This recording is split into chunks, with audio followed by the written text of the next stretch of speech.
ಸ್ನೇಹಿತರೆ ನಮಸ್ತೆ. ಮತ್ತೊಮ್ಮೆ ನಿಮಗೆ ಶುಭೋದಯ ಅನ್ನೋಕ್ಕಿಂತ ಶುಭ ದಿನ.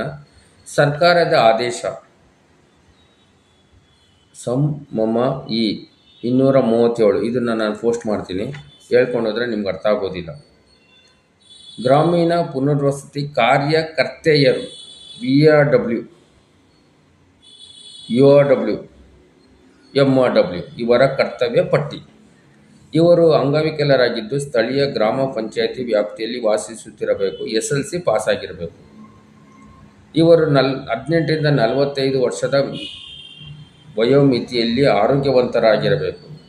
ಗ್ರಾಮ ಪಂಚಾಯಿತಿ ವ್ಯಾಪ್ತಿಯ ಪ್ರದೇಶದಲ್ಲಿ ವಾಸಿಸುತ್ತಿದ್ದ ವಿವಿಧ ಅಂಗವಿಕಲರನ್ನು ಭೇಟಿ ಮಾಡಿ ಮನೆ ಮನೆಗೆ ಸಮೀಕ್ಷೆಯನ್ನು ನಡೆಸುವುದು. ಗುರುತಿಸಲ್ಪಟ್ಟ ಅಂಗವಿಕಲರ ವೈಯಕ್ತಿಕ ವಿವರಗಳನ್ನು ನಿಗದಿತ ನಮೂನೆಯನ್ನು ಪಡೆದು ಪ್ರತ್ಯೇಕ ಕಡತಗಳನ್ನು ನಿರ್ವಹಿಸಬೇಕು. ಸ್ನೇಹಿತರೆ, ಇದು ನೀವು ನೋಡಿಬಿಟ್ರೆ ಸುಸ್ತಾಗ್ಬಿಡ್ತೀರ. ಮಾತ್ರ ಮನೆ ಮನೆಗೆ ಭೇಟಿ ನೀಡಿ ಅಂಗವಿಕಲತೆ ಬಗ್ಗೆ ಮೊದಲು ಕುಟುಂಬ ಸದಸ್ಯರನ್ನು, ಅದರಲ್ಲೂ ತಾಯಂದಿರಲ್ಲಿ ಅರಿವು ಮೂಡಿಸಬೇಕು. ಇಷ್ಟು ಐತೆ. ಅವರು ಇದೆಲ್ಲ ಮಾಡಬೇಕು. ಗ್ರಾಮ ಪಂಚಾಯತಿ ವ್ಯಾಪ್ತಿಯಲ್ಲಿ ಶಾಲೆಗೆ ಸೇರದ ಅಥವಾ ಶಾಲೆಯನ್ನು ಮಧ್ಯಂತರದಲ್ಲಿಯೇ ಬಿಟ್ಟಂತಹ ಅಂಗವಿಕಲ ಮಕ್ಕಳನ್ನು ಸಾಮಾನ್ಯ ಶಾಲೆಗಳಿಗೆ ಸೇರಿಸಲು ಕ್ರಮ ಕೈಗೊಳ್ಳಬೇಕು. ತೀವ್ರತರ ಅಂಗವಿಕಲತೆಯಿಂದ ಬಳಲುತ್ತಿರುವ ಅಂಗವಿಕಲ ವ್ಯಕ್ತಿಗಳಿಗೆ ಸಮೀಪದ ಆಸ್ಪತ್ರೆಗಳಲ್ಲಿ ವೈದ್ಯಕೀಯ ಚಿಕಿತ್ಸೆ ಪಡೆಯಲು ಅನುಕೂಲವಾಗುವಂಥ ಸಲಹಾ ಸೇವೆಯನ್ನು ಮಾಡಬೇಕು.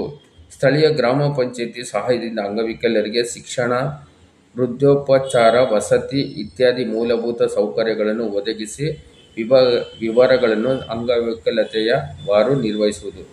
ಸರ್ಕಾರದಿಂದ ಅಂಗವಿಕಲರಿಗೆ ಸಿಗುವಂಥ ಸೌಕರ್ಯಗಳ ಬಗ್ಗೆ ವ್ಯಾಪಕ ಅರಿವು ಮೂಡಿಸುವುದು. ಈ ಎಲ್ಲ ಸೇವೆಗಳ ವಿವರಗಳನ್ನು ಅಂಗವಿಕಲ ವರ್ಗವಾರು ನಿರ್ವಹಿಸಿ ಪ್ರತಿ ತಿಂಗಳ ಕೊನೆಯಲ್ಲಿ MRW ವರದಿ ಮಾಡಿ ಪ್ರತಿಯಲ್ಲಿ ಕಡತಗಳನ್ನು ನಿರ್ವಹಿಸಬೇಕು. ಸ್ಥಳೀಯ ಸಂಘ ಸಂಸ್ಥೆಗಳೊಂದಿಗೆ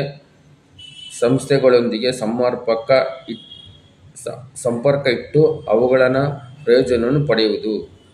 ಇದು 1-2 ಅಲ್ಲ. ಇದರಲ್ಲಿ ಎಷ್ಟೈತೆ ಅಂದರೆ ಒಂದು 18 ಐತೆ. ಇದರಲ್ಲಿ ಇದು ಮಹಿಳೆಯರು ಇದ್ದಾರಲ್ಲ, ಹೆಣ್ಮಕ್ಳು, ಅವರು ಕೆಲಸ ಮಾಡಬೇಕು ಅಂತಿದೆ. ಇದು ಒಂದೊಂದಾಗಿ ಆದರೆ ಮನೆ ಮನೆಗೆ ಭೇಟಿ ಮಾಡೋದು ಇದು ಸರ್ಕಾರದ ಸುತ್ತೋಲೆ ಹೇಳುತ್ತೆ. ನಾನು ಹೇಳ್ತಾ ಇಲ್ಲಪ್ಪ, ಸರ್ಕಾರದ ಸುತ್ತೋಲೆ ಹೇಳುತ್ತೆ.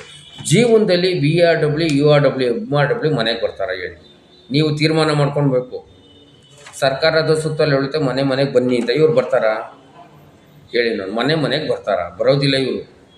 ಸುಮ್ಮನೆ ನಮಗೆ ಕನಿಷ್ಠ ವೇತನ ಕೊಟ್ಕೊಡಿ, ಬನ್ನಿ ಎಲ್ಲ ಸೇರಿಬಿಡೋಣ, ವಿಧಾನಸೌಧ ಮುಂದೆಯೋ ಫ್ರೀಡಮ್ ಪಾರ್ಕ್ ಹತ್ರನೋ ಯಾವುದೋ ಒಂದು ಪಾರ್ಕ್ ಹತ್ರ ಕೂತ್ಕೊಂಡು ನಮಗೆ ಸಂಬಳ ಜಾಸ್ತಿ ಕೊಡಿ. ನೀವು ಇದೆಲ್ಲ ಮಾಡಿಯಪ್ಪ ಫಸ್ಟು. ಇದೆಲ್ಲ ಮಾಡಿ. ಯಾಕೆ ಮಾಡೋದಿಲ್ಲ ನೀವು? ನೋಡಿ, ಇದೆಲ್ಲ ಮಾಡಬೇಕಲ್ವ ನೀವು? ನಾನು ಹೇಳ್ತಾ ಇದ್ದೀನ, ಸರ್ಕಾರದ ಸುತ್ತೋಲೆ ಹೇಳ್ತಾ ಇದೆ. ಇದೆಲ್ಲ ನೀವು ಮಾಡದೆ 16/8/2007 ಇದು ಬಂದಿರೋದು. URWಗಳು ಸರ್ಕಾರ ತೀರ್ಮಾನ ಮಾಡಿ. ನೀವು ಮನೆ ಮನೆಗೆ ಬರೋದಿಲ್ಲ. ವಿಕಲಚೇತನ ಎಲ್ಲೋ ಭಿಕ್ಷೆ ಪಡ್ಕೊಂಡು ಅವ್ರನ್ನ ಅಲ್ಲೇ ಬಿಟ್ಬಿಡ್ತೀರಿ. ಎಷ್ಟು ಜನನ ಸರ್ಕಾರದ ಸುತ್ತೋಲೆ ಪ್ರಕಾರ ಕೆಲಸ ಮಾಡ್ತಿದ್ರು. ಇದನ್ನ ಧ್ವನಿ ಎತ್ತಿದ ಮೇಲೆ ನನ್ನ ಮೇಲೆ ದೂರುಗಳ ಮೇಲೆ ದೂರು ಕೊಟ್ಬಿಟ್ರಪ್ಪ. ಈಗ ನಾನು ವಿಡಿಯೋಗಳಲ್ಲಿ ಹಾಕ್ತಾಯಿದ್ದೀನಿ ನೋಡಿ, ನನ್ನ ಮೇಲೆ ದೂರುಗಳು. ಇವನು ಧ್ವನಿ ಎತ್ತಲೇಬಾರ್ದು. ನನ್ನ ಹತ್ರ ಬೂಟ್ ಆಟಿಕೆ ನಡೆಯೋದಿಲ್ಲ. ನನ್ನ ಹತ್ರ ನಡೆಯೋದು ಇದು ಪೇಪರ್. ನನ್ನ ಹತ್ರ ನಡೆಯೋದು ಇದು. ಈ ಗುಡ್ಡು ಬೆದ್ರಿಕೆಲ್ಲ ನಾನು ಎದುರೋದಿಲ್ಲ. ನಾನು ಮಾಹಿತಿ ಹಾಕೊಂಡು ತಗೊತೀನಿ ಎಲ್ಲ ಮಾಹಿತಿ. ನನ್ನ ಹತ್ರ ಇದೇ ನಡೆಯೋದು. ಸಂವಿಧಾನದ ಶಿಲ್ಪಿ ಡಾಕ್ಟರ್ BR ಅಂಬೇಡ್ಕರ್ ಹೇಳೋದು, ಎದುರುದಾರರಿಗೆ ಲೇಖನದ ಮೂಲಕ ಬರೀರಿ ಅಂತ ಹೇಳಿದ್ದಾರೆ. ನಾನು ಯಾರೇ ಆಗಲಿ ಅನ್ಯಾಯ ಮಾಡಿದವ್ರ ವಿರುದ್ಧ ನಾನು ಬಿಡೋದಿಲ್ಲ. ಯಾರೇ ಆಗಲಿ ಬಿಡೋದಿಲ್ಲ. ಈ ರೀತಿಯಾಗಿ ಸರ್ಕಾರ ಹೇಳುತ್ತೆ. ಸರ್ಕಾರ ಥರ ನೀವು ಮಾಡ್ತಾಯಿದ್ದೀರಾ? ಮಾಡ್ತಾ ಇಲ್ವಲ್ಲ? ಇದ್ರ ಬಗ್ಗೆ ನಾನು ಪ್ರಶ್ನೆ ಮಾಡಿದ್ದಕ್ಕೆ ನನ್ನ ಮೇಲೆ ಕಂಪ್ಲೇಂಟ್ಗಳು ಕೊಡ್ತೀರಾ? ಕೊಡಿ. ಅದರಿಂದ ನಾನು ಯಾವುದಕ್ಕೂ ಎದುರೋದಿಲ್ಲ. ಅರ್ಥ ಆಗ್ತಾ? ದಂಡಿಗೆ ಎದ್ರಿಲ್ಲ, ದಾಳಿಗೆ ಎದ್ರಿಲ್ಲ, ನಿಮ್ಗೆ ಎದ್ರಿಲ್ಲ, ನಾನು ಎದುರೋದಿಲ್ಲ. ಅದರಿಂದ ಪ್ರತಿಯೊಬ್ಬರು ಪ್ರಶ್ನೆ ಮಾಡೋಣ. ಎಲ್ಲರಿಗೂ ಒಳ್ಳೆಯದಾಗಲಿ. ಧನ್ಯವಾದ. ಶುಭ